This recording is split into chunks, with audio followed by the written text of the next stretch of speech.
Hi, this is Drew Loker, and today I'd like to show you the difference between a scalable graphic with Google Docs and a vector drawing program versus a pixel editing program like Photoshop.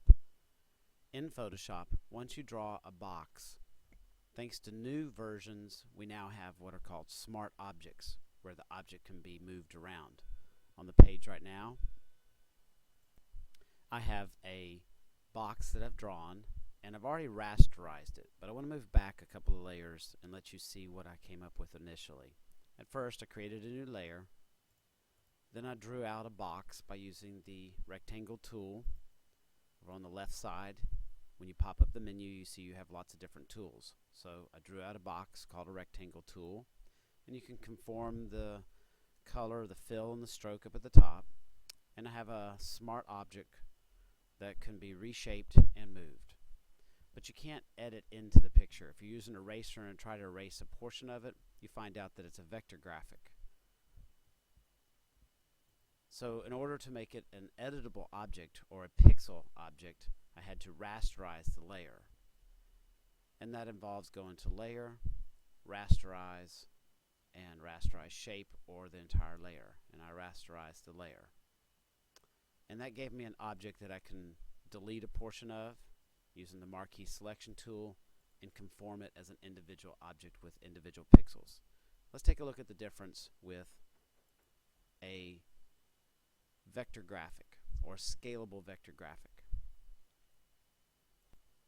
Google Docs introduced a drawing module as part of the drive.google.com. The difference is that you have graphics that are drawn as objects that can be scaled. In the image you see on the screen, each of those objects, every part of the fish, is a scalable object. Let's take a look at some samples that I've drawn on the page.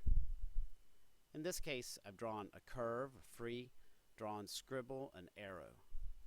And we see in these objects that after I've drawn them on the screen, they can be reshaped, conformed, edited, rotated, and if you careful in how you work with this, you can come up with just about any shape you can imagine.